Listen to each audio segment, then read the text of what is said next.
Welcome back to pregame.tv. This is the final video of the weekend. We're going to go to ESPN Sunday Night Baseball. We're going to look at the Dodgers at the San Francisco Giants. Ken, we talked about this one in the last video, but we got a little different pitching matchup, going here. We got Matt Cain for the Giants, who has been an absolute stud for them the last few years, but right now he's struggling. And then we've got the phenom for the Dodgers, Ryu, and every time he goes out, it's almost like a carbon copy. You're going to get those 6 strong innings from him. And, first time around the league, we've talked about this a lot.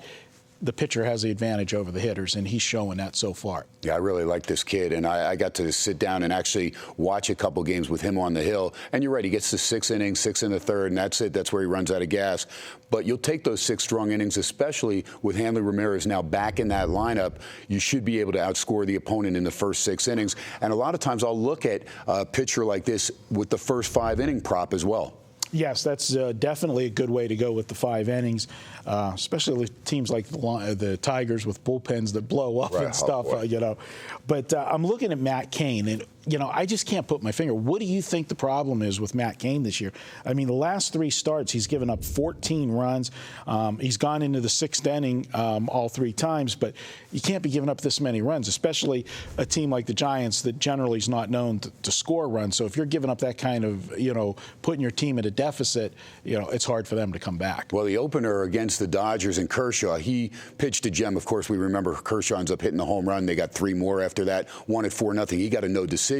That was his best game. That was the opening day game. After that, he has really struggled. He had 1 game against St. Louis. He gave up 9 runs on 9 hits at AT&T Park, and nobody over the past has pitched better at AT&T Park. He knows how to pitch those hitters. He knows the guys that are going to go deep, the lefties that are coming up or the righties. He'll pitch them to make them hit it into right center field, has them outfielders played perfectly, and a lot of those guys are just long fly ball outs, and that's it. So, again, it's tough to go against a guy like Matt Cain, but so far this year, like Vogelsong, I'm waiting to see a change. Now, I'm playing devil's advocate here because I believe you're going to be on the Dodgers in this game, but with a pitcher struggling like Matt Cain the way he is, and being the veteran pitcher that he is, and, he's been their stud for so long, do you fear sometimes that we've seen it where guys have been struggling and then all of a sudden they get that spotlight game where, because this is the ESPN game, the cameras are going to be on them, they find a way to, dig down, focus, and work themselves out of the slump. I've seen it happen a lot of times.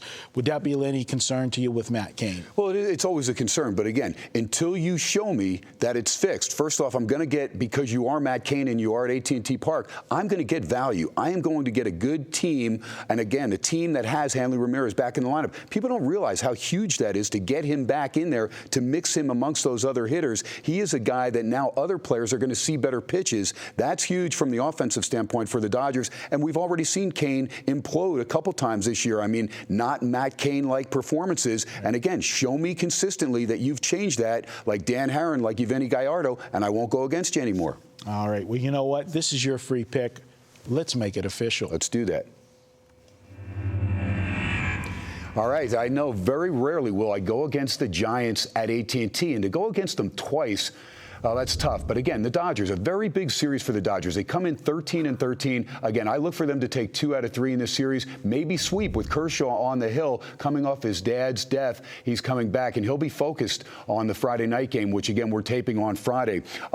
Ryu, he is solid. 3-1. You heard Marco talk about 6 innings, 6 1/3. You're going to get good, solid innings. So I'm going to not only play him for the game, but I'm also going to play him in the first 5 innings. I still think I'm going to get plus price on both because, again, I'm going against Matt Cain at AT&T and its reputation. And like Marco's talking about, and I think the odds makers will feel the same way, that they're waiting for Cain to turn it around, and it could happen on this Sunday night. But give me the Dodgers in this game. It's going to be my play. When you look at Ryu, 46 strikeouts in 37 2/3 innings. That is solid. Doesn't get much better than that. He's also very good from the plate. So when he's batting, he's 4 of 12, including a home run. His last game against Colorado, a 6-2 win, 12 strikeouts in those 6 innings, so 2 Ks per inning. inning. Matt Cain, on the other hand, 0-2, a 6.49, 35 hits in less than 35 innings of pitching, 15 earned runs in his last 18 innings pitched. No decision in the Arizona game, his last outing, but he gave up 3 home runs. That's not going to get it done. You do this with the Dodger team,